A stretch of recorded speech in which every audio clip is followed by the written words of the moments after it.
let's begin. We we will start by focusing on the pulmonary circulation, which we already studied in the cardiovascular section, right? موشما قبلا لکچر در cardiovascular circulation داشتیم. در cardiovascular موشما خواندیم که ما دو سرکت سرکولیشن داریم، دو سرکت کلان سرکولیشن داریم. یکی بود پلمونری سرکت و یکی بود سیستمیک سرکت، اگر یادتان باشه. خب ما شما سیستمیک سرکت، امی سرکت که اینجا شما دیده میتونید به تفصیل مطالعه کردیم در کاردیوواسکولار سیکشن، درست است؟ امروز ما شما از امی بخش پلمونری سرکولیشن میخوانیم. ما یک قلم بگیرم. اوکی. خب ما شما قبلا خواندیم، ما شما ایره خواندیم، درست است؟ ای است سیستمیک سرکت.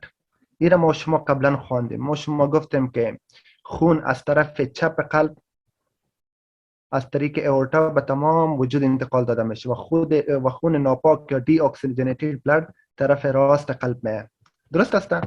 هم از قسمت بالا و هم از قسمت پایین. ای سیستمیک سرکت بود. حال ما شما سرکت دوم که ما روز میخوانیم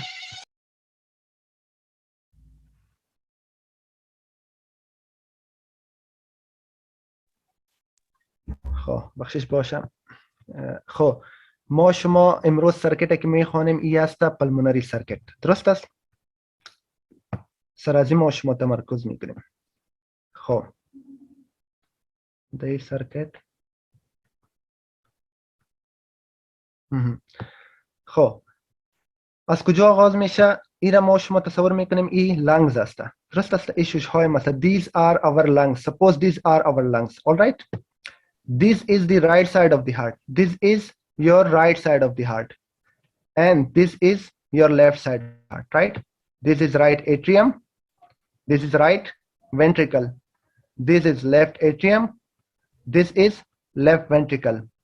So the circulation begins with the contraction of the right atrium. The right atria contracts, it pushes the toward the pulmonary trunk, right? It pushes the blood to the pulmonary trunk, and from pulmonary trunk it divides into right and left pulmonary artery, right? Already studied that we have right and left pulmonary artery. These pulmonary artery transfer the blood to the lungs, to the alveoli of the lung, where the gas exchange occurs. نمی بخنه غواړم ډاکټر اورانوس کمره تان بند کو سٹارټ ویډیو کې اسوي.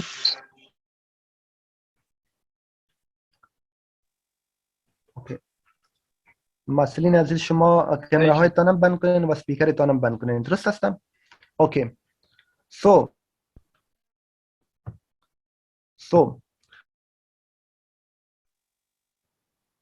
طرف راست قلب آغاز میشه. از اینجا خون میشه با پلمونری آرتری است، پلمونری ترنک است که بعداً تقسیم میشه با راست و چپ پلمونری آرتری، رایت؟ و این خون انتقال میده به کجا؟ به شش انتقال میده. به خاطر چی؟ به خاطر اکسیژنیشن انتقال میشه، به خاطر که اونجا تبادله گازات میشه. خب اینجا فکر کنین لنگز وجود داره. اینجا شش های داره، همینجا که شش های ما قرار دارم چی میشه؟ اینجا همی پلمونری آرتری که هستن، همینجا پلمونری آرتری که ما هسته با پلمونری آرتریوز تبدیل.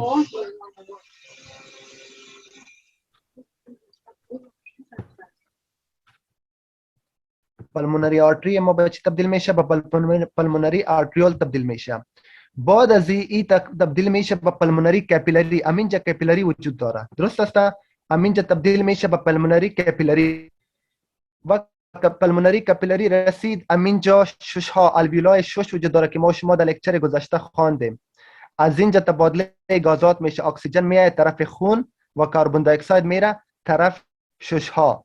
وقت تبادله گازات گرفت این خون اکسیژنیتد بلد و این اکسیژنیتد بلد به پلمونری وینیول. اینجا وین های خرد است که ورا میگه پلمونری وین و از پلمونری وینیول به وین کلان که ورا میگه پلمونری وین به این انتقال میشه و این اکسیژنیتد و پاک خون که هست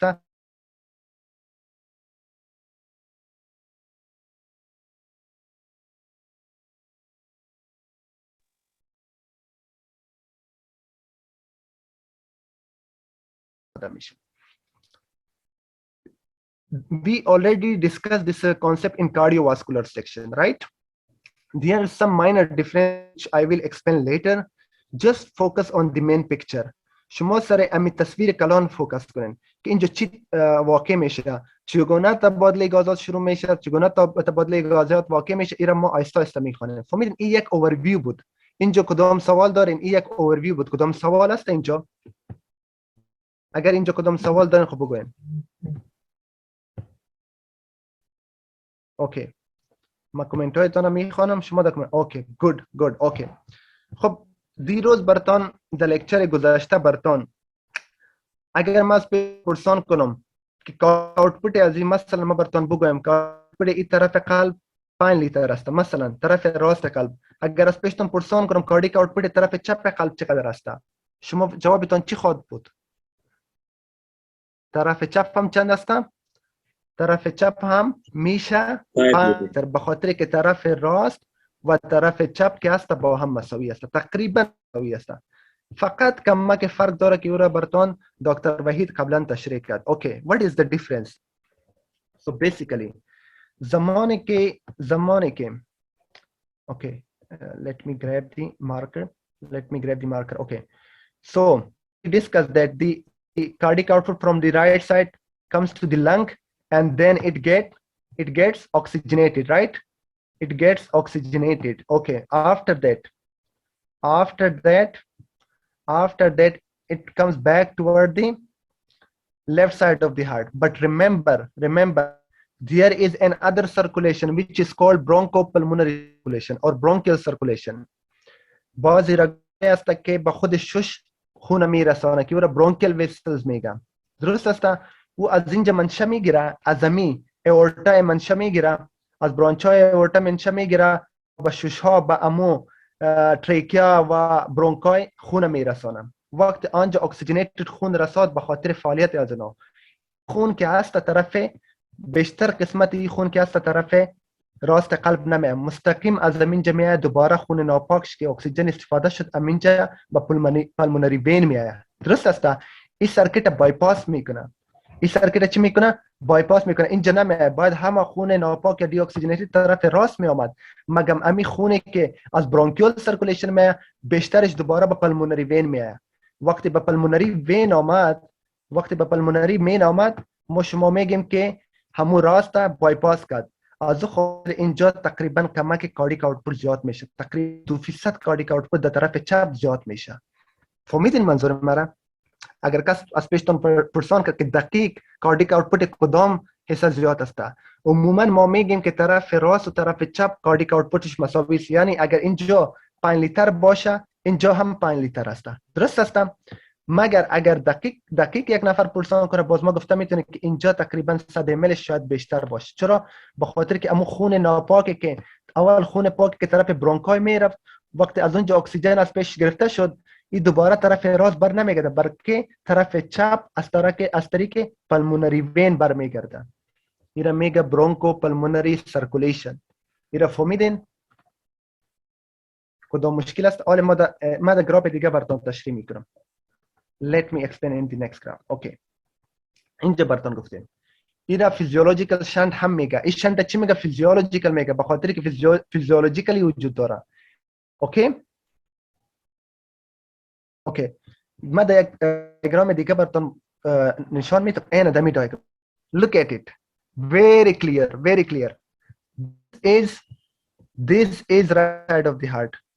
Look at it. This is the right side of the heart.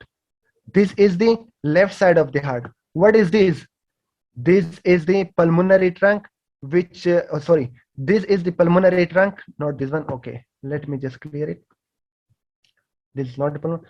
This one is the pulmonary trunk, and it transferred the blood. Okay. This is the pulmonary trunk. It shifts or transfer the blood to pulmonary station or to the lungs. از اینجا خون میبره تا اینجا. درست است؟ وقتی خون اکسیژنیت شد دوباره از طریق پلمونری وین، اینا پلمونری وین میاد طرف چپ قلب یا طرف لفت اتریوم. خب اینجا یک چیز دیگه را شما ببینین.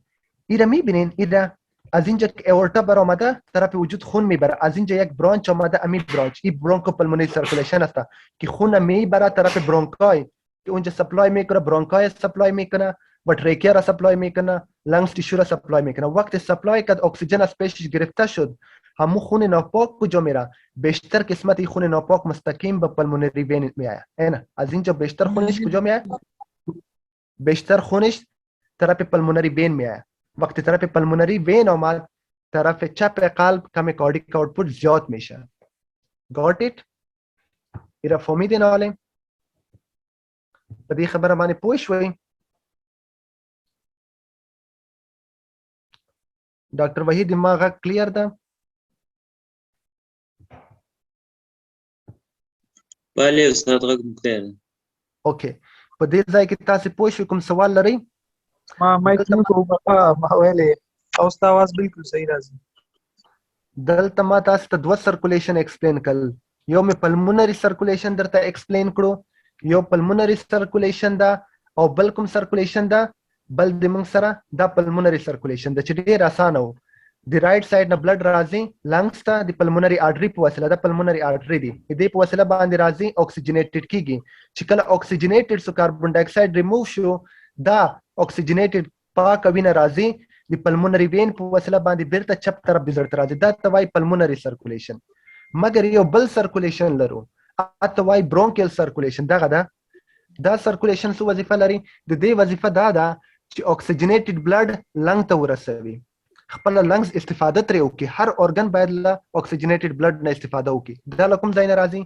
دا د اورټا نه برانچز راځي، برونکیل آرټري ورته ویل کېږي. دا دی، دا راځي لنګز ته، ټریکیا برونکای دغه ته سپلای کوي. ډي اکسیجنیټډ بلډ چې کوم د بیشتر حصہ یې څه ده؟ بیرته پلمونری وین ته راځي. کم اندازه یې د طرف ته هم راځي، مګر بیشتر حصہ یې پلمونری وین ته راځي. په ځکه وایو چې د لیفټ سایډ کارډیک آوټپوټ نسبتا ډیر ده.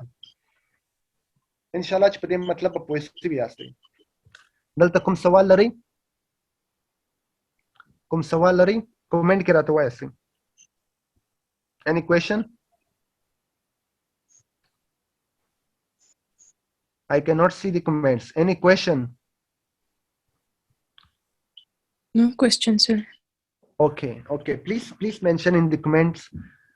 زه ستاسو کومنټ ګورم، تاسو په کومنټ کې ماته وایاستئ چې چیرته سوال یې، زه بیا هغه ځای بیرته دوباره درته ایکسپلین کوم. اوکې ډاکټر طاهره فکر کوم کوېشن لري؟ یس وایي او بل. Okay, so we will move forward and we will move to the next slide. Now let's discuss the basics of the pulmonary circulation. What are the basics? There are three main factors which determine the pulmonary circulation. First of all is the pressure in the pulmonary circuit. We know that systemic circulation is a high pressure circuit. The pressure is around 80 to 100 millimeter of mercury. We discussed that, right? Systemic circulation کې موږ سره blood pressure څومره وي؟ د اتیا نه تر سلو پورې یا تر 100 پورې مزي، right؟ خو په pulmonary circulation کې pressure ډیر کم وي. pulmonary circulation کې دومره pressure نه وي، دلته تقریبا around 15 millimeter وي. د دې له وجې نه ده چې په رائټ سایډ اف دی هارت چې دا ډیر پریشر نه ده، په باندې ډیر زور ضرورت نه لري. چپ طرف د زړه ډیر زور ته ضرورت لري، ډیر پاور ته ضرورت لري. ولې؟ ځکه سیستمیک پریشر ډیر زیات ده. باید چې کله بلډ پمپ کوي ټول وجود ته باید ډیر زیات قوت نه استفاده وکړي چپ طرف، او شي طرف ته دا دومره قوت او دومره هغه ته کار ته ضرورت نه، ځکه چې پلمونری سرکولیشن چې کوم ده هغه کې بلډ پریشر کم ده، هغه کې پریشر کم ده. پوه شئ په دې باندې؟ مومېږم کې the pressure in the pulmonary circuit is around 15 millimeter of mercury. That is why there is relatively low workload on the right side of the heart. Okay, if the pressure is low, we know that the resistance is low as well. The resistance in the pulmonary circuit is low as well. That is why the workload on the right side of the heart is low. But the blood flow, the cardiac output is the same. The cardiac output on the right side of the heart is almost same as the left side of the heart, which determines the pulmonary circulation. اگر کس از پیشتون پرسان کنه که همون خونه که the pulmonary circulation میں از کجا میں شما گفتیم از طرف right side of the heart میں که او را ما شما cardiac output میگیم در یک دقیقه، right؟ این بود اساسات چی؟ تفاوت systemic circulation و pulmonary circulation. اینجا کدام سوال هست؟ در کامنت بگوین کدام سوال اینجا هست؟ دکتر شکران دلته کوم سوال شته؟ فکر کوم نه لري تاسو. All right. Great. Okay. So let's move. مونږ یو برخه وایو چې تاسو صحیح په پوه شئ. آهسته ځو چې تاسو په ټولو شیانو سره خلاص. صحیح ده؟ اوکې. مخکې له دې نه چې په سرکولیشن کې زه مخکې لاړ شم.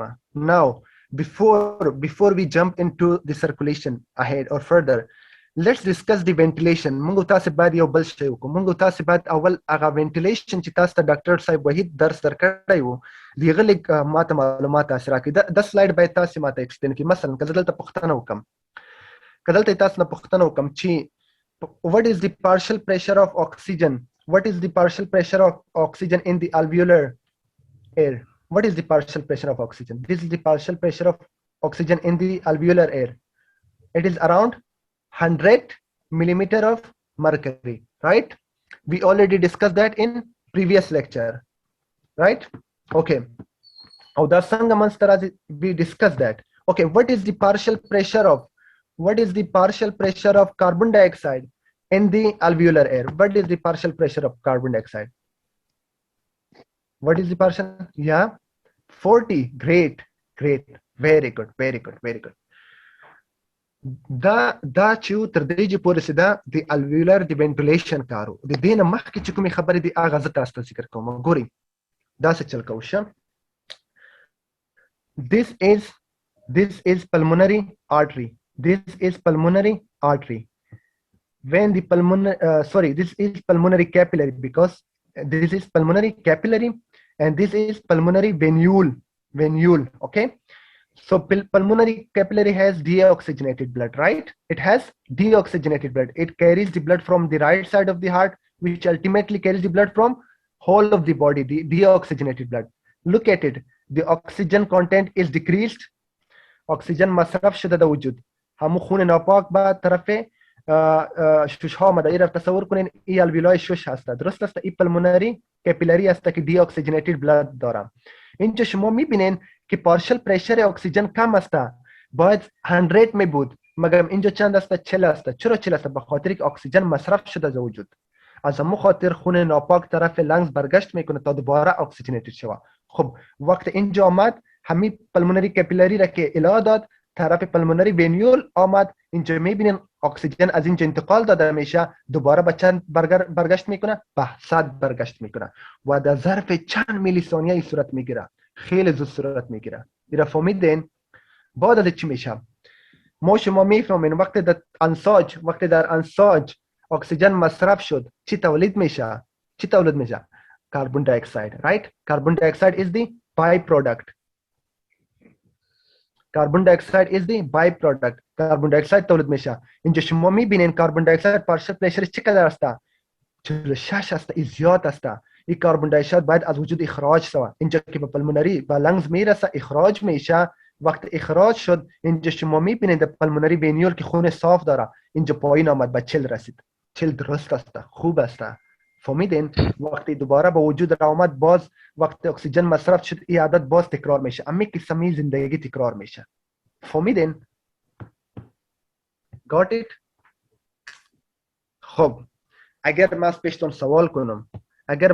سوال کنم که پارشل پرشر اکسیژن در وینس بلد چقدر است؟ در وجود ما که وینس بلد است در اونجا پارشل پرشر اکسیژن باید اراوند چقدر باشه؟ Yes, it should be around 40. Yes, because there is consumption of oxygen.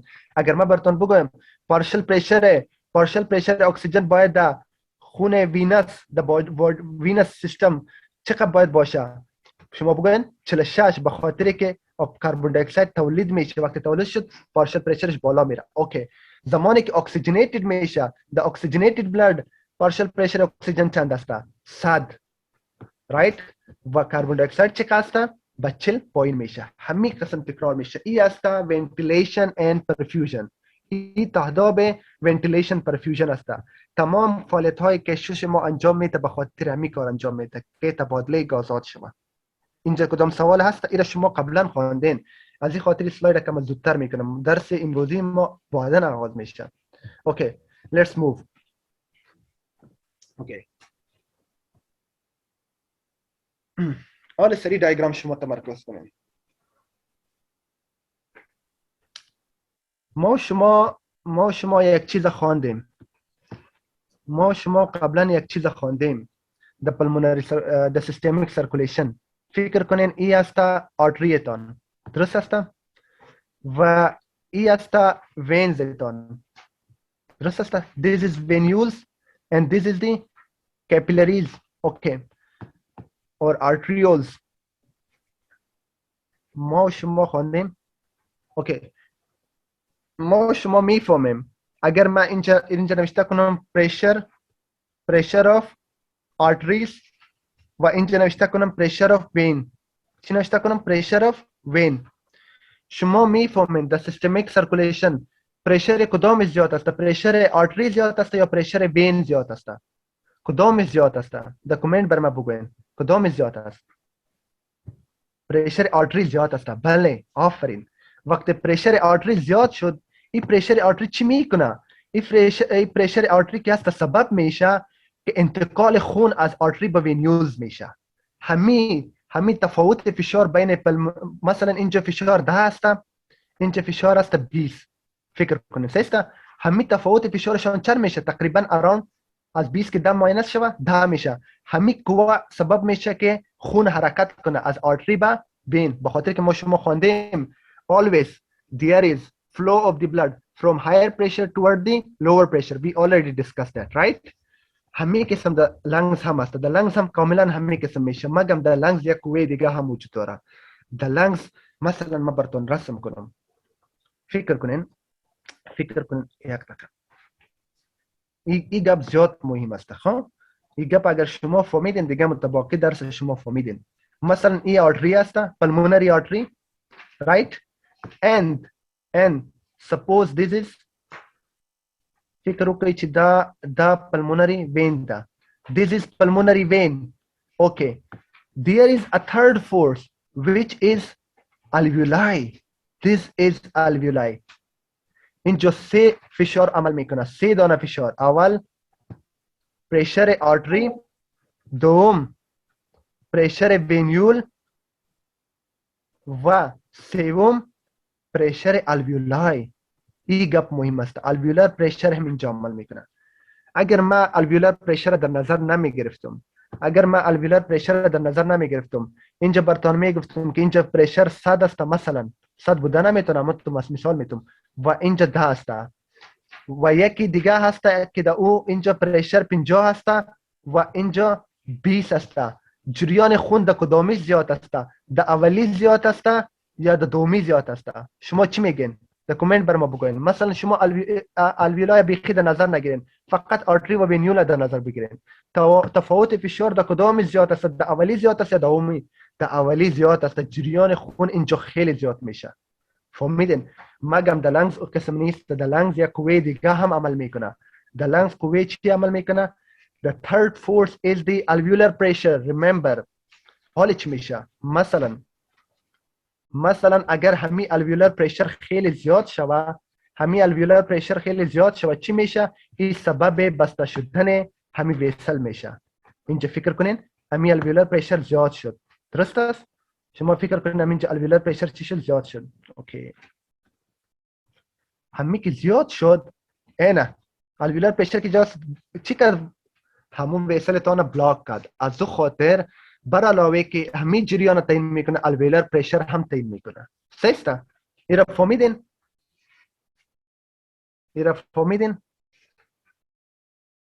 اگر الویولار پرشر کم باشه خود جریان خود به خود خوب صحیح میره. تفاوت فشار این دو تا را در نظر میگیریم.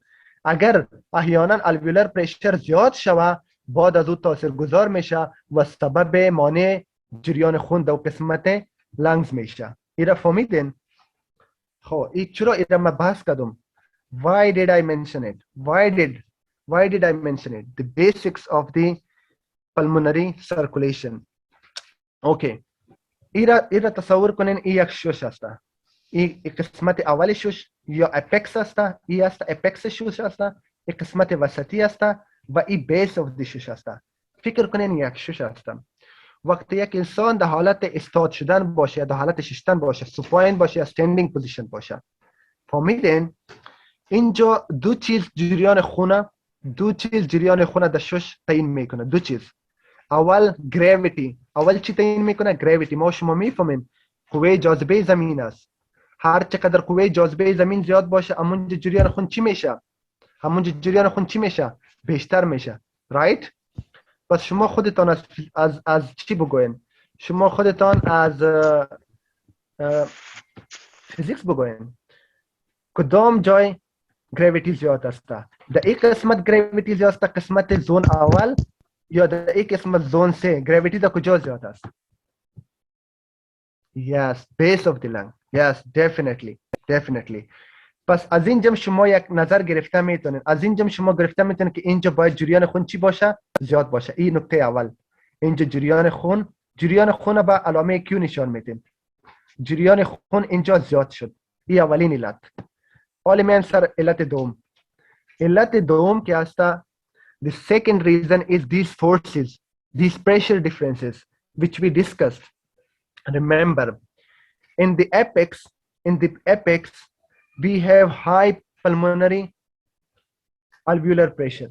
In the apex the pulmonary alveolar pressure is high. E pressure pulmonary alveolar क्या स्ता ज़्यादा स्ता दा pressure ढेर ज़्यादा. Okay. نسبت pulmonary artery pressure تا और pulmonary vein द्वारों ता ज़्यादा. हम दे पर निस्बत ज़्यादा, हम दी pulmonary artery पर निस्बत ज़्यादा. ब्याह से चल कीजिए. ब्याह दा चल कीजिए.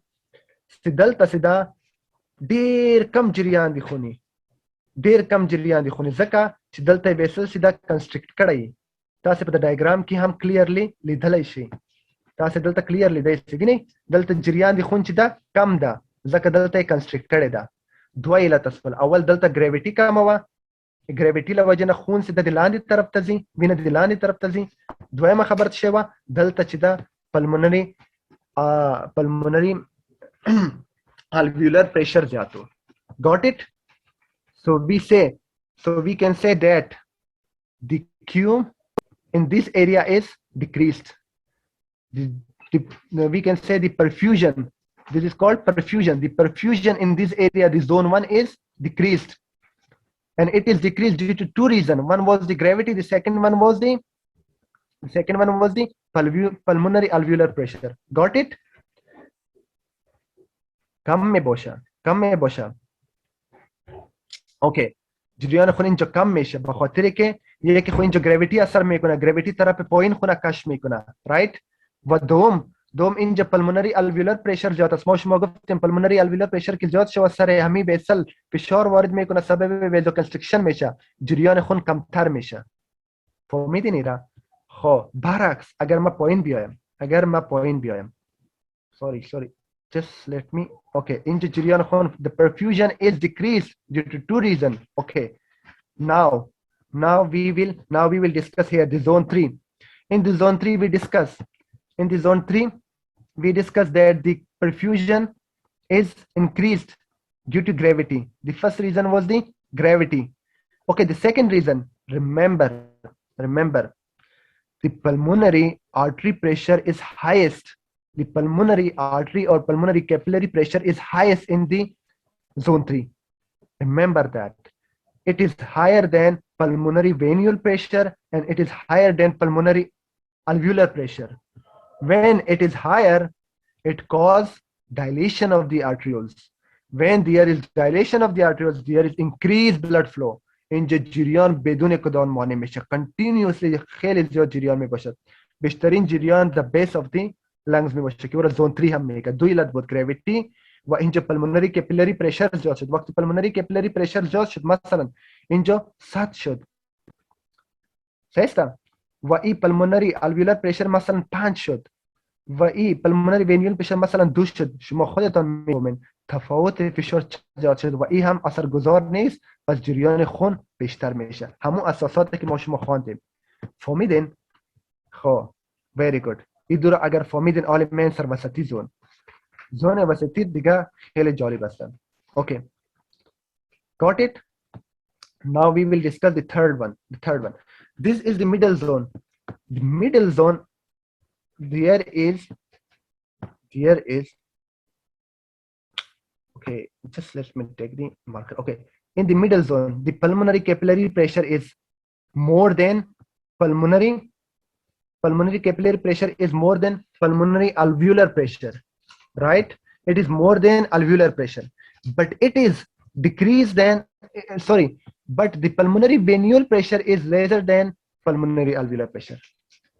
این مطلب بفهمین. با این معنا هست که pulmonary capillary pressure خود زیاد است. این مثلا 100 است. الویولای سری کدام تاثیرگذار نیست، این همون تو دایلیت است، خون تا اینجا میرسه. مگم وقتی به وینیول میرسیم اینجا فشار در الویولا که است 50 است و اینجا مثلا 40 هست. خب حالا چی میشه؟ الویولای ما که است سر وینیول حاوی میشه. وقتی حاوی شد چی میشه؟ اینجا کنستریکت میشه. خب که کنستریکت شد شما بگوین آیا باید جریان خون باشه؟ جریان خون باید باشه.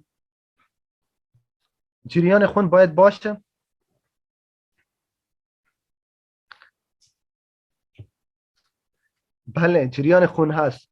جالب است، گوش کنین چی میشه. خب the pulmonary capillary pressure هر وقت پرشر 100 نیست. اینا شما میفهمین. وقت سیستولی میشه شما میفهمین. وقت سیستولی میشه مثلا فشار به 15 میرسه، به خاطر د پلمونری 15 است، بلندترین فشار 15 است، 15 میگیریم تا که شما ور خطا نشوین. اینجا ما براتون نوشته میکنم مثلا 10، مثلا این فشار است 10 just give me a minute. مثلا این فشار است الویولر پرشر 10 است و این فشار است 5. حالا گوش کنین. وقت سیستولی میشه پلمونری کپیلری پرشر به 15 میرسه، وقت دایستولی میشه این دوباره مثلا به 5 میرسه. خب وقت سیستولی شد شما میبینید که تفاوت فشار این دو تا تقریبا اینجا اگر ما 4 بگیریم تفاوت فشار از این دو تا چند میشه؟ 11 میشه. 11 سر امید دا چی میشه؟ حاوی میشه. وقتی سرش حاوی شد در جریان سیستولی خون جریان پیدا میکنه. وقتی دایستولی میشه در حالت استراحت قلب میره، این فشار چون پایین میاد تفاوت فشار کم میشه، جو حاوی شده نمیتونه و او کنستریکت میشه.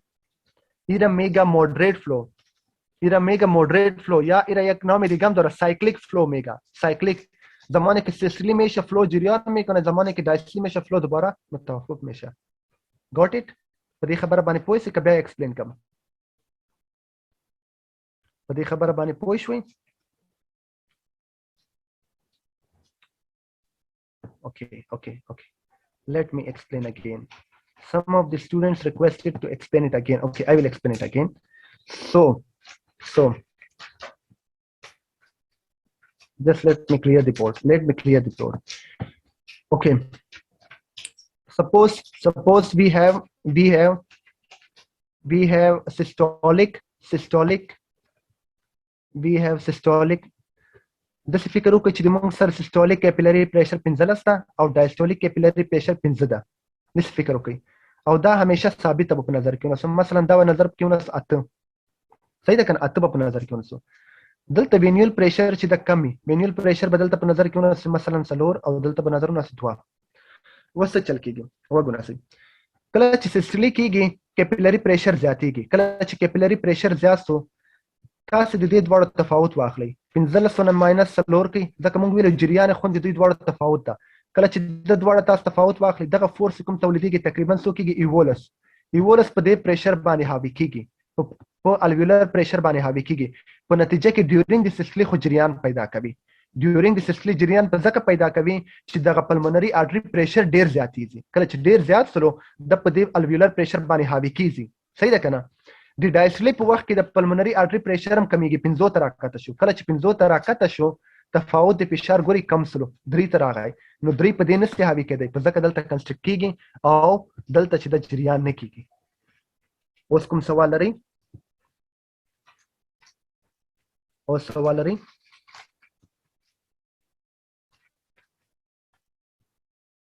Great.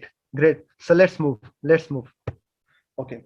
So let's move. So the maximum blood flow is here at the base of the lung. The moderate blood flow is at the zone 2, and the no blood or very little blood flow is at the zone 1. Remember, we cannot say there is no blood flow. Under normal circumstances, there is some amount of blood flow. Remember, there we cannot say that there is always no blood flow. Under certain circumstances, there is blood flow.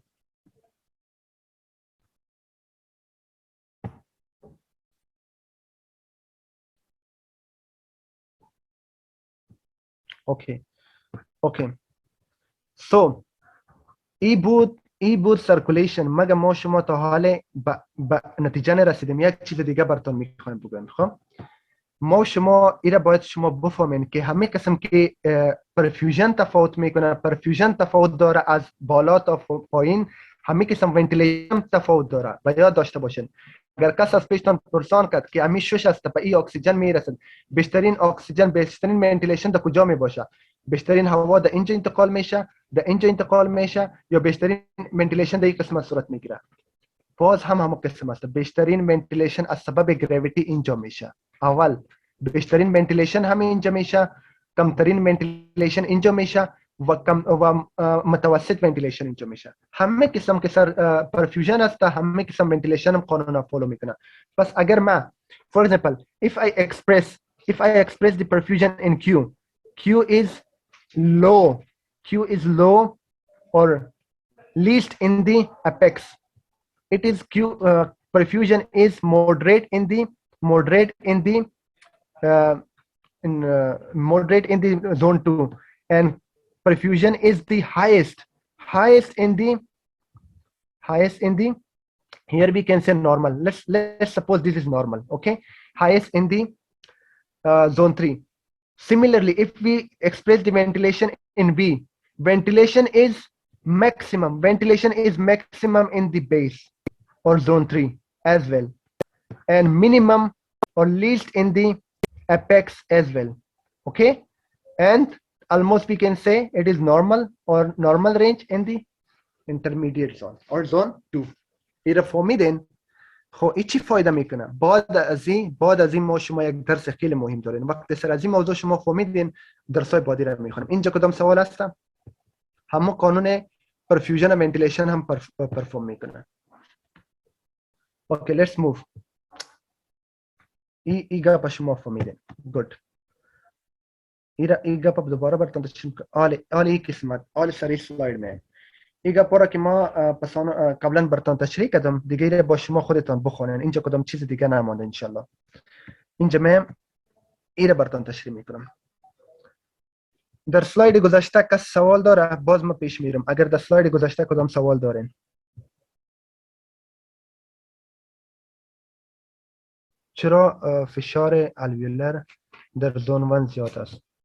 اوکی. شما دکتر مروارید به نظرم در لکچرهای اولی نبودیم. ما لکچرهای اولی را خواندیم درباره پروسس اف ونتیلیشن مکانیکس اف بریتینگ. با شما ما امیر توصیه میکنم یک دفعه اون لکچر ببینید، به خاطر که موضوع درسی موضوع ما که هست ای سرکولیشن است. ما سر ونتیلیشن بحث نمیکنیم. باز اون لکچر ما امرایتان شریک میکنم. شما بر ما یا به یک ادمین پیام کنین. فقط آل امیر باید داشته باشین که در اپیکس زیاد هستم. درست است. در کجا پرفیوژن زیاد است؟ در زون 3. در کجا ونتیلیشن زیاد است؟ در زون 3. همه قسم ما قانون فالو میکنه. آل ما شما ریشیو میکشیم. به درد ما چی میخوره؟ به درد ما امی ریشیو میخوره. ما امی ریشیو را کار داریم. خب بیاین امی را بحث کنیم. این ریشیو را چی است؟ ونتیلیشن است. این چی است؟ پرفیوژن است. ما شما میفهمیم در یک دقیقه ما چی که ونتیلیشن میکنیم. در درس گذشته خواندیم. اون ما شما چی میگفتیم؟ الویولر ونتیلیشن میگفتیم. یادتان هست چقدر بود؟ تقریبا 4200 لیتر یا 4000 ml بود یا 4 لیتر 4000 ml بود. یادتان هست؟ در یک دقیقه می که بود. کسی که در لکچر گذشته نبود با شما تکرار کنین، فقط یاد داشته باشین در یک دقیقه ما تقریبا 4200 ml الویولر ونتیلیشن میکنیم. الویولر ونتیلیشن همون ونتیلیشنی که به درد ما میخوره، به اکسچنج گازات صورت میگیره. خب تقریبا 4000 میگیریم و جریان خون هم در یک دقیقه ما شما میفهمیم که مساوی به کاردیک آوتپوت است و کاردیک آوتپوت ما شما میفهمیم که چقدر لیتر است در یک دقیقه 5 لیتر است که 5000 ml میشه. چند میشه؟ 5000 ml. اگر مثلا ما امیر ریشیو عزیز تو را بقاشم، مثلا ایرا خونسا کنم تقریبا چند میشه می؟ به نظر من تقریبا اشاره 8 میشه. درست است؟ فهمیدین؟ تقریبا چند میشه؟ اشاره 8 میشه. به این معنا که اگر ما تمام شش ها را مجموعاً در نظر بگیریم، از اپیکس گرفته تا بیس گرفته مجموعاً تمامش بگیریم و یک ریشیو از زیر بکشیم، مثلا ما گفتیم که در پایین پرفیوژن زیاد بود، ونتیلیشن هم زیاد بود، در بالا کم بود. خب اگر اوسط همه از اینا را بکشیم، اوسط همی که هست اشاره 8 میشه یا 80% میشه. 80% میشه. درست است؟ این ریشیو ونتیلیشن و پرفیوژن، یعنی نمو خونه که میاد تقریبا 80% چی میشه؟ ونتیلیشن در تبادله گازات حصہ میگیره. 80% چی میشه؟ در تبادله گازات حصہ میگیره. 80% همون در تبادله گازات حصہ میگیره. درست است؟ خب حالا ببینین اگر امی ریشیو را ما بر هر زون جدا جدا بکشم باز خود تغییر میکنه. وقتی همی اشاره 8 باشه، در حالت نرمال پی او ما شما به 100 میرسه در آرتریال و پی سی او 2 ما باید به چند برسه؟ به 40 برسه که ما قبلا خواندیم. ده همو اکسیژنیتد بلد باید به 40 برسه و پی او 2 به چند برسه؟ به 100 برسه تا که خون پاک به وجود رسیده بتونه. آرتریال بلد در این شرایط. خب اگر امی تغییر کنم، مثلا بیان امی را تغییرش بخونیم. در سلاید دیگه میرم. در سلاید دیگه. اوکی. اینا ببینیم. اینجا ما براتون ریشیوش میکشم. ما شما گفتیم مثلا یک نظر بگیرین، همش یک جا در نظر نگیرین، یک در نظر بگیرین. اول زون 1 در نظر میگیرین. فرمولا چی بود؟ فرمولا بود ventilation on perfusion. ما شما گفتیم که در قسمت بالایی ventilation ما چی میشه؟ کم میشه. ventilation ما چی میشه؟ مثلا از 4000 میایه به 2000. من از 4000 ساری زیاد کم نمیشه. ventilation کم میشه. مثلا از 4000 میایه به 3000 میایه. درست است؟ مگم پرفیوژن اینجا باید 2 علامه می بود. پرفیوژن خیلی زیاد کم میشه. باید داشته باشین. پرفیوژن که هست مثلا از 5 لیتر به تقریبا به 2 لیتر میایه. از 2 لیتر هم شاید کمتر شه. مثلا به 1.5 لیتر میایه. اینقدر پرفیوژن کم میشه. در قسمت بالای پرفیوژن چی میشه؟ اینقدر کم میشه. مثلا ما اینجا اگر نوشته کنم 1.5 لیتر نوشته کنم، در اینجا پرفیوژن جریان خون چی میشه؟ کم میشه. ما شما خون 1500 لیتر نوشته کنم. ولی اگر شما امیر ریشیوش بکشین تقریبا به 2 نمیرسه. خب از نرمال کده چی شد؟ نرمال ما چی بود؟ نرمال ما بود اشاریه 8 بود. میبینین اینجا این ریشیو بالا رفت. اینجا این ریشیو چی شد؟ بالا رفت. حتی به 3 هم میرسه. به چند میرسه؟ به 3 هم میرسه. هر چقدر جریان خون کمتر شد، مثلا اگر اینجا ما 100 ml خون بیاید، 1000 ml خون بیاید، امیر اگر تقسیم کنم امی به 3 انتقال نمیشه. هر چقدر خون کمتر اینجا جریان داشته باشه، الویولار پرشر بیشتر باشه، همونقدر همین ریشیو بالا میره. خب اگر امیر ما شما توضیح کنیم چی معنا میده؟ به این معنا میده که اگرچه اینجا جریان هوا کم بود، ونتیلیشن هم کم بود، مگر باز هم بیشتر بود نظر به جریان خون. یعنی باید جریان خون کم بیشتر می بود تا که اکسیژنیشن به درستی صورت می گرفت. چی معنا میده؟ یعنی اگرچه ونتیلیشن کم هم شد مگر نسبت به جریان خون زیاد کم نشد. باز هم نسبت به جریان خون زیاد است. از خاطر این قسمت لنگز که هست باز هم زیاد اکسیژن کافی داره بر تبادله گازات. چرا زیاد کافی داره؟ به خاطر که اینجا جریان خون کم است. درست است؟ کم دیگه براتون توضیح میکنم. ایرا الویولای فکر کنین. اینجا جریان خون فکر کنین. درست است؟ اوکی. کله چې دلته وینه راځي دا وینه چې لاړله نور وینه به راځي دې چې نه به اکسیجن ورته انتقالېږي. دا ټول اکسیجن خو په یو وار باندې ټول د وینې ته نشي انتقالېدلی. بار بار باید وینه ورته روانه وي چې اکسیجن انتقال شي. اوس که یو جي ته وینه په کافي اندازه روانه نه وي او دلته اکسیجن پریمانه موجود وي، صحیح ده که نه، دلته پریمانه اکسیجن موجود وي، نو تبند چې ده دلته چې دا وینټیلیشن ریشیو پرته ځي، وینټیلیشن پرته ځي او جریان خون چې دا ډیر کم شوی ده، نو دغه ریشیو وی کیو ریشیو چې دا نورم پورته طرف ته ځي، ځکه موږ د جریان د خون چې دا ډیر کم شوی ده.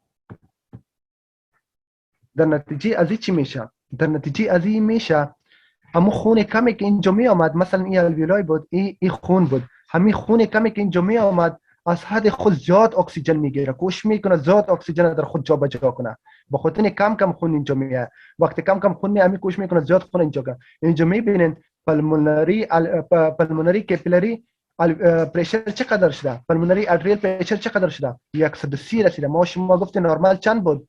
باید 100 می بود اکسیژن، اینجا بیشتر شده، این هم خوب نیست. و اینجا یک کار دیگه میشه، به خاطر که اینجا جریان خون که میاد، اما جریان خون کم که میاد، تبادله گازات با شدت صورت میگیره، کربن دی اکساید هم بیشتر اخراج میشه.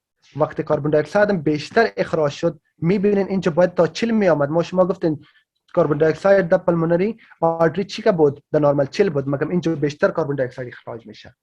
ای بود زون 1. خب تشویش نکنین، باز پسانا باز دوباره برات میگم. حالا میایم سر آخرین زون، پایینی زون میایم، زون 3. let's move to the zone 3. the zone 3 چی میشه؟ okay, just let me clear the screen. the zone 3 برعکس از میشه. ببینین the zone 3 امی فرموله رو دوباره میگیریم، V on Q. اوکی، ما گفتیم اینجا ventilation چی میشه؟ زیاد میشه. مثلا ما از 4000 به 5000 انتقال میتونم، درست است؟ از 4000 به 5000 انتقال میتونم. مثلا وقتی از 4000 به 5000 انتقال دادم، مگر جریان خون از ونتیلیشن که دارم زیاد میشه. اینجا باید 2 ایرو می بود، مثلا اینجا که 2 می بود اینجا باید می بود، بیشتر زیاد میشه. از 5 لیتر مثلا به 8 لیتر میرم. به 8 لیتر که رفت، اگر امیر شما تقسیم کنین، این ریشیو پایین میاد. چی معنا میده؟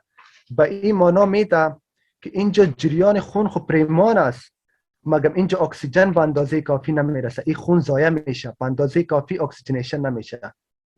به اندازه کافی که اکسیژنیشن نمیشه، اندازه کافی چقدر بود؟ 100 بود، اینجا چقدر شد؟ کمتر اکسیژنیشن شد، 90 شد. و باید کربن دی اکساید تا 40 باید خارج میشد، اینجا چقدر باقی مانده؟ 42 باقی مانده. به این اندازه که به اندازه کافی کربن دی اکساید هم خارج نشده، به خاطر که به اندازه کافی الویولای اکسیژنیشن نشده. وقتی نشد، این هم یک mismatch شد. خب نتیجه از اینا چی میشه؟ نتیجه از اینا میشه که از این قسمت هم خون پایین میاد، از این قسمت هم خون میره، این همه از اینجا میاد یک جا بالا میشه، این همه که میکس میشه، در نتیجه از این اکسیژن دوباره به 100 میرسه و کربن دی اکساید دوباره به 40 میرسه. همین خوبی است که ما اوسطش گفتیم. و ونتیلیشن پرفیوژن اوسط اینجا به چند میرسه؟ به 0.8 میرسه. په دې باندې پوه شولئ. دلته موږ وایو vested perfusion. We say vested perfusion. Why vested perfusion? Because there is perfusion, but there is not sufficient ventilation. That is why we call vested perfusion. Okay, and there is vested ventilation. اینجا تبادله گازات امکانش زیاد است، مگر چون اینجا خون جریان کافی نیست، همون هوا وستید میشه. ما میگیم وستید ونتیلیشن. تاسو کومنټ ګورم که دلته سوال دا ډیر مهمه ده، بیا مخکې ځو. دلته کوم سوال لرئ تاسو؟ Yes, Dr. Fatma, we will discuss the pathological condition. Just wait. You are ahead of me. شما از ما که پیش میرین. اوکی، دلته کوم سوال لرئ؟ بیا لنه بعد پیتولوژی ته ځو. که سوال نه لرئ بیا ځو پیتولوژی ته. All right. Good. Brilliant. دکتر حسیبه میگه یک بار دیگه بگن، یک دفعه خلاصه دوباره براتون میگم. اوکی. اینجا گفتیم ونتیلیشن هم کم میشه، مگر جریان خون خیلی زیاد کم میشه. وقت این خیلی زیاد کم شد، مخرج که کم باشه، شما خودتان میفهمین که همین ریشیو بالا میره. که بالا را به این مانومتر به این مانومتر که حالا که هر دویش کم شده بود مگر اینجا ونتیلیشن به اندازه کافی بود، اندازه اینجا گازات کافی است، اکسیژن کافی است، مگر جریان خون کم است، از دو خاطر اینجا در شش ها دیگه اکسیژن باقی میمونه. وقتی باقی میمونه این را میگه wasted ونتیلیشن به اندازه کافی صورت نگرفت. مگر همون اندازه مقدار خون کم خون که میاد دو خوب زیاد اکسیژن جای به جای میشه. از اما اندازه نرمال ما شما که ضرورت داریم که 100 است از او بیشتر اکسیژن در داخل میشه، به خاطر که اینجا مقدار اکسیژن زیاد است. وقتی بیشتر داخل شد اینجا 130 میشه و هم اخراج کربن دی اکساید از وجود اینجا زیاد میشه. این سوالات امتحانتان است. این در امتحان هم قسم 4 جواب است پیشتون پرسان میکنه که در یک مریض در زون 1 کدام تغییرات دیده میشه. این همی 4 جوابه تان می باشه. همین قسم در 4 جوابه یک جوابش می باشه. اوکی. بعد از زون پایین اگر ما شما بریم، مثلا در پایین ما اگر بیایم اینجا چی میشه؟ اینجا که است جریان خون خیلی زیاد است، درست است؟ اینجا ونتیلیشن هم زیاد است، مگر نسبت به ونتیلیشن جریان خون زیاد است، میخواد زیاد اکسیژن بگیره مگر اکسیژن اندازه کافی نیست. این جریان خون چی میشه؟ wasted perfusion، جریان خون ضایع میشه. یک اندازه اکسیژن میگیره مگر اندازه کافی نمیگیره. اندازه کافی 100 بود اینجا 90 میگیره به خاطر که اندازه کافی ونتیلیشن نیست و کربن دی اکساید هم به درستی اخراج نمیشه، تبادل گازات درستی صورت نمیگیره. مگر التیمیتلی چی میشه؟ این خون و این وسطی همه یک جا میشه. اما نرمال که ما شما کار داشتیم که اینجا باید اشاره 8 می بود در حالت نرمال، اینجا 100 برقرار میشه و اینجا 40 برقرار میشه، همون به حد نرمال خود میرسه. حالا فهمیدین؟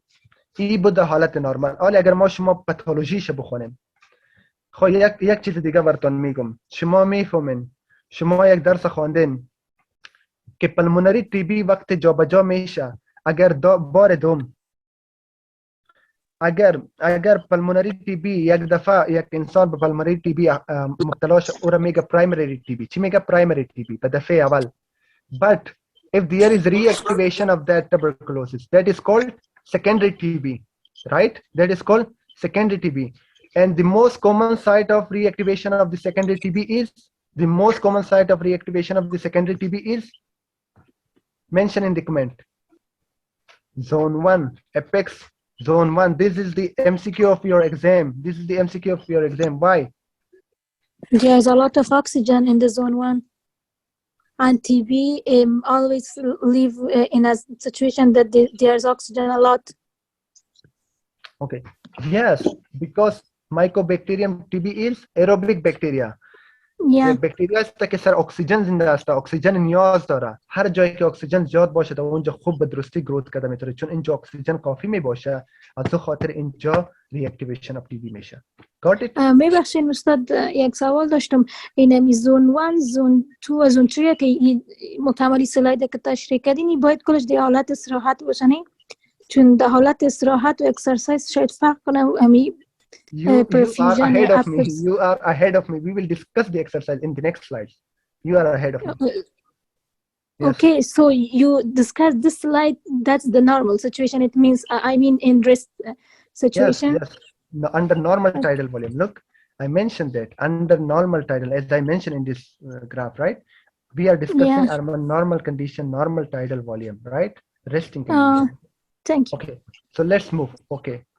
حالا یک نفر سوال خوب پرسان کرد، امیر همینجا جواب میتونم، اگر چه من در سلاید بعدی ایرا علاوه قدیم بندازم. خب همینجا براتون اکسپلین میکنم. زمانی که ما شما اکسرسایز میکنیم، در جریان اکسرسایز دو کار میشه، شما خودتون میفهمین. اوکی، whenever we do the exercise there is increased cardiac output, right? cardiac output چی میشه؟ increase میشه. وقتی cardiac output increase شد دیگه چی میشه؟ پولمونری پرفیوژن هم باید دیگه زیاد شود. پرفیوژن پولمونری هم باید زیاد شود.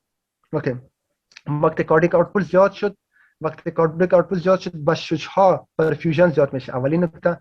دوم، همزمان شما کسی که ورزش میکنه شما دیده باشین تنفس های عمیق و زیاد میگیره، رسپیریتری ریت هم زیاد میشه هم قوی میشه. وقتی همین زیاد شد اینجا ما شما چی میگیم؟ اینجا ما شما نظر میدیم. درست هستم؟ اینجا ما شما میگیم که just let me grab the pen. Okay, so چی میشه؟ اینجا جریان خون زیاد میشه، نسبتا از اینکه کم شده بود جریان خون بیشتر میشه، هم ونتیلیشن زیاد میشه.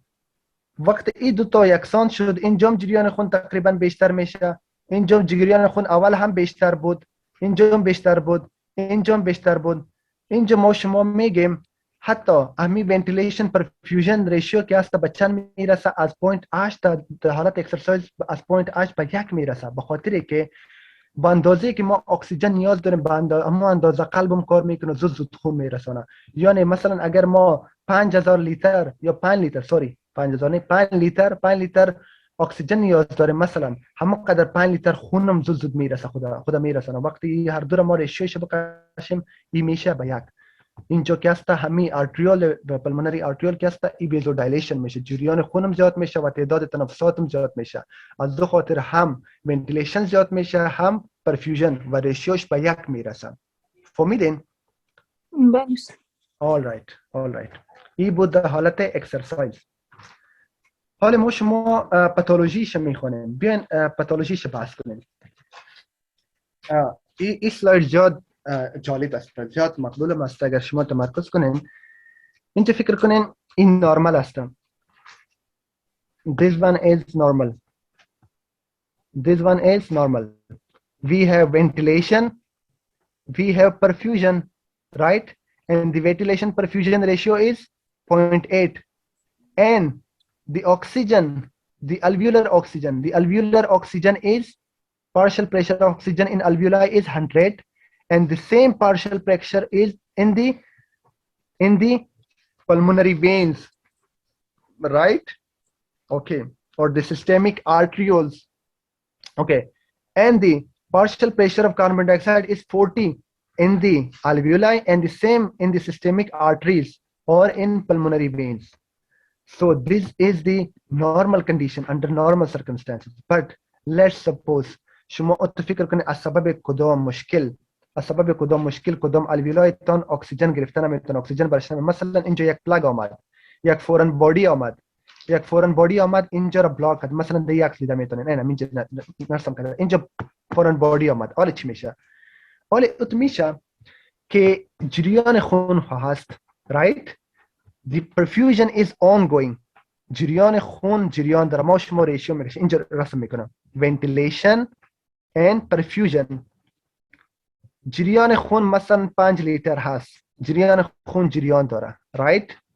اوکی. مشکل کجاست؟ اینجا اکسیژن هیچ نمیاد به خاطر که بلاک است، به خاطر که فورن بادی شده، پاتولوژی شده، بلاک شده. این چی شد؟ صفر شد. ریشیو از اینا چی میشه؟ ریشیو از اینا میشه صفر. میبینین ریشیو صفر شد. چی معنا میده؟ با این معنا میده که خون ما مکمل ضایع شد، کدام استفاده از پیشش نکردیم. خون ما wasted perfusion، totally wasted perfusion. این میشه ایرا یک نام دیگه هم میده، ایرا میگه شنت. ایرا چی میگه؟ ایرا میگه شنت. شنت چی معنا میده؟ همون قسم خون که از طرف راست قلب آمده بود دی اکسیژنیتد، همون قسم دوباره برگشت میکنه طرف چپ قلب. هیچ دی آرتری کدام فایده نکرد. ایرا شنت میگه. right to left shunt. اینجا براتون بلکه نوشتم کده نه، اینجا right to left shunt گفته میشه. شنت چی معنی؟ همون خونه که از طرف راست قلب آمده بود همون قسم دی اکسیژنیتد دوباره طرف چپ قلب رفت، به خاطر که اینجا اکسیژنیشن نبود. این کدام پاتولوژی میشه؟ مثلا فورن بادی براتون گفتم، مثلا ایروی ابستراکشن، یک نفر خیلی سی او پی دی پیشرفته داره، یک نفر استماتیک اکیوت استما اتاک شد، برونکو کنستریکشن شد. دو حالتا چی میشه؟ اکسیژن به بعضی الویولا نمیرسه. با الویولایی که نمیرسه به تمامش گپ نمیزنیم، با الویولاهایی که نمیرسه، هر الویولای از خود جریان خون داره. با همون الویولایی که اکسیژن نرسید مکمل بسته شد مگم جریان خون هست، این به نام چی یاد میشه؟ شنتید الویولای. و این شنتید الویولای که هست در تبادله گازات صورت گرفته نمیتونه. این اولین بود. و اینجا ventilation perfusion ریشیو به صفر میرسه. این امتحان این سوال یوولدتون است. در اونجا سوالات از این بخش خیلی زیاد جریان داره. اگر ما وقت یافتیم سر از باز بحث میکنیم یک روز انشالله. اوکی، اینو ما پاک میکنم. حال پاتولوژی دوم میشه میخوانیم. پدی که کوم پختنه لري اول درته واسطه پدی کوم پختنه شته؟ که پختنه ای چیز بیا درته ایکسپلین کوم که پوه شوی است بیا بل تاسو. great brilliant. اوکې راځي دویم یو ایکسپلین کو. دلته وګورئ، دلته د مش سره چې کوم دا دلته الویولای ده، ښه صحیح وینټیلیشن ورته روان ده، مګم دلته بلډ بلاک ده، سرکولیشن نشته.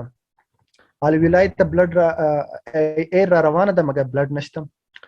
وینټیلیشن څه شو؟ ویسټډ وینټیلیشن. فایده یې ونه کړه، اکسیجن دلته موجود ده مګم بلډ جریان نشته چې هغه اکسیجن کیری کی بیرته لیفت سایډ اف دی هارت ته. که موږ ریشیو باسو V on Q, right? Ventilation is there. Suppose the ventilation is 4 liter, right?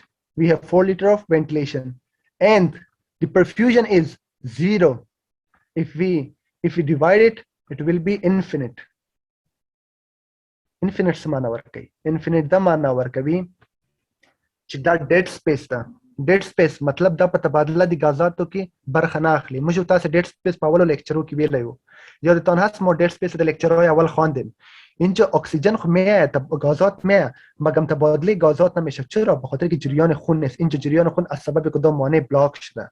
وقت بلاک شده اگر امیر ما تقسیم کنین، اینجا ونتیلیشن 4 لیتر داره مگم پرفیوژن 0 است. 4 تقسیم 0 لایتانه میشه. و این معنی که این هیچ تبادله غازات صورت نمیگیره به خاطر که اینجا چی نیست، پرفیوژن جریان نداره. اگرچه اینجا اکسیژن به اندازه کافی هست مگم صورت گرفته نمیتونه. و این ما شما میگیم ډیډ سپیس. یادتان باشه ډیډ سپیس همون قسمت شش هاست که در تبادله غازات حصه نمیگیره. خب این پاتولوژی چی وقت وجود میاد؟ مثلا یک نفر است پلمونری امبولیزم شد، ما ویدیوش هم در گروپ براتون شریک کرده بودم اگر یادتان هست. یک پلمونری امبولیزم کلان میایه، امینجا امی آرتری را بلاک میکنه.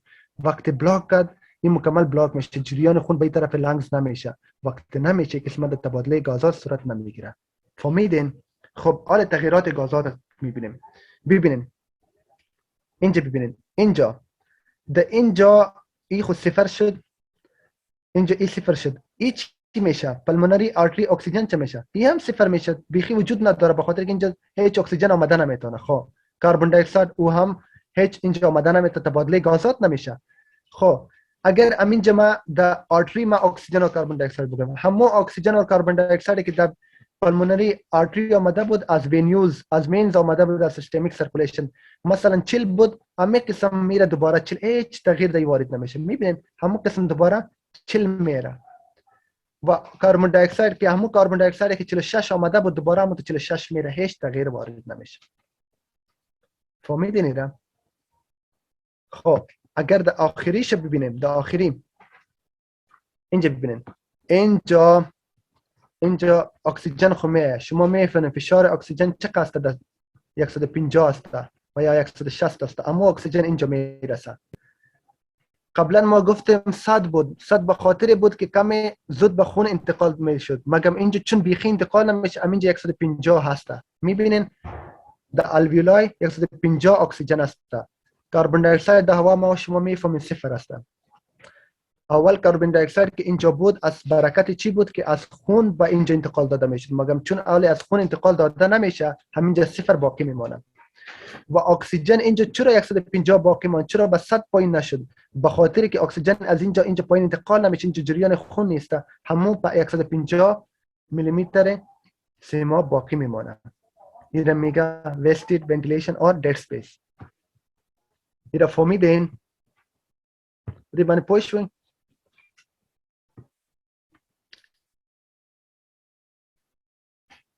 دکتر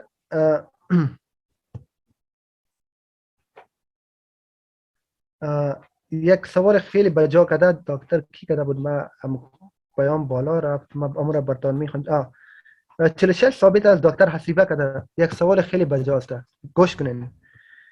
در حالت ریستینگ و در حالت نورمال 46 ثابت بگیرین، 45 46 ثابت بگیرین، همین ثابت است. اگر یک کس اکسرسایز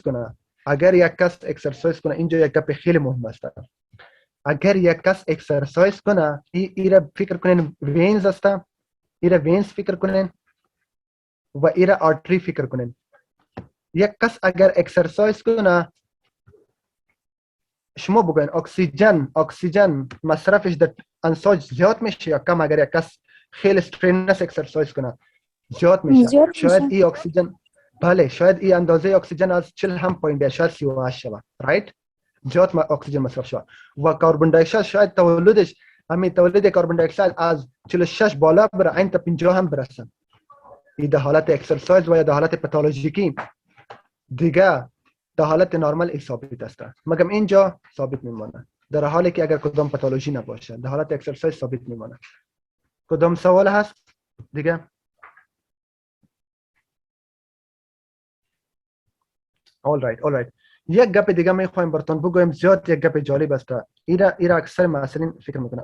ما از پیش خودتون پرسان میکنم. خب دیگه لکچر ما ان شاء الله خلاص است. یک گپ ما اینجا بیشتر در یک سلاید براتون این گپ براتون میخوایم. خب از پیش خودتون پرسان میکنم. مثلا اینجا ما یک گرده رسم میکنم. به این گرده رگ آمدن. درست است؟ وقتی اینجا اندازه اکسیژن اینجا کم شود، اکسیژن چی شود؟ کم شود. ایرا چی میگه؟ ایرا میگه هایپوکسیا. چی میگه؟ اکسیژن وقتی در گرده کم شد هایپوکسیا. درست است؟ وقتی هایپوکسیا شد این چی میکنه؟ میفهمین؟ ایرا دایلیت میکنه. این وینا میگه که کلان شو. این دایلیت میشه. این که دایلیت شد جریان خون اینجا زیاد میشه تا که بیشتر اکسیژن اینجا انتقال شود. این اصول سیستمیک سرکولیشن است. اگر اینجا اکسیژن زیاد باشه بازی نسبتا کمک کنستریکت میکنه که حال جریان خون بیشتر کار ندارم. فهمیدین؟ این ده سیستم است. ده سیستم وقتی جایی که اکسیژن زیاد نیاز باشه یا هایپوکسیا باشه اونجا ویزو دایلیشن میشه تا که جریان خون زیاد شه اونجا اکسیژن بشه. تشویش ها برعکس است. زیاد گپ مهم است. کسی که گوش بگیریم براتون رسم میکنم. خب مثلا فکر کنین اوکی دیز یک الویولای است و این الویولای دیگه است. دو دان الویولای است. فکر کنین این الویولای ما شما بلاک است. این الویولای ما شما بلاک است. اینجا اکسیژن کافی نمیرسد. فکر کنین اینجا اکسیژن 100 است. اینجا اکسیژن 50 است. رایت؟ ये ऑक्सीजन है 15. इंजोम वेसल آمده. حالا ببینیم کارش چه قسم جالب است. گوش میکنم جایی که هایپوکسیا باشه، جایی که اکسیژن کم باشه این نسبتا هایپوکسیک است. اینجا اکسیژن کم رسیده این نسبتا هایپوکسیک است. شیزها مکانیزم داره. جایی که اکسیژن زیاد باشه این ویزودایلیت میشه. اتومات ویزودایلیت میشه. چرا ویزودایلیت میشه؟ تا که تبادله گازات اینجا خوبتر صورت بگیره، جریان خون بیشتر شه. جایی که هایپوکسیک باشه این ویزو کنستریکت میشه تا که خون از این الویولای خراب به الویولای خوب انتقال داده شود و تبادله گازات شود. از همین خاطر هر قدر یک مریض الویولاش بیشتر خراب شود همون قدر ویزو کنستریکشن در داخل ششهای زیاد میشه و با گذشت زمان چی تولید میکنه؟ کسی گفته میتونه وقتی بیشتر آرتری ویزو کنستریکت شد با گذشت زمان چی تولید میکنه؟ پلمونری هایپرتنشن. چی تولید میکنه؟ پلمونری هایپرتنشن. رایت. فکر کنین اینجا هم ویزو کنستریکشن، اینجا هم ویزو کنستریکشن، اینجا هم ویزو کنستریکشن. این فشار چی میبره؟ فشار بالا میبره. وقتی فشار بالا برد این با گذشت زمان پلمونری هایپرتنشن تولید میکنه. این زیاد یک گپ مهم است. از دو خاطر در حالت عادی خو خوب است. کوشش میکنه در حالت نرمال باشه. کدام قسمت لنگز اگر خوب ونتیلیشن نمیشه اونجا خوب است. میگه که خون طرف مگم در حالت پاتولوژیکی با گذشت زمان نقصان میکنه. از این خاطر در این مریضا ما شما ویزودایلیتر میتیم تا تداوی پلمونری هایپرتنشن که ما لکچرهای بعدی داریم. ما تداوی ویزودایلیتر میتیم. چرا میتیم؟ تا که این ویسل دایلیت شود و فشارش پایین بیاد. از خاطر ما میگیم hypoxic vasoconstriction. In lungs we have hypoxic vasoconstriction. Remember, in lungs we have hypoxic vasoconstriction. And what is the purpose of hypoxic vasoconstriction? To shift the blood to well ventilated region. جایی که خوب ventilated شده اونجا خون انتقال داده میشه. that was today's lecture. And امیدوار هستم که فهمیده باشین. این بود لکچر امروزی ما. تشکر از همه‌تان که اشتراک کردین. حالی اگر شما کدام سوال دارین سوالاتتان میگیرم. من یک دفعه ریکاردینگ استاپ میکنم.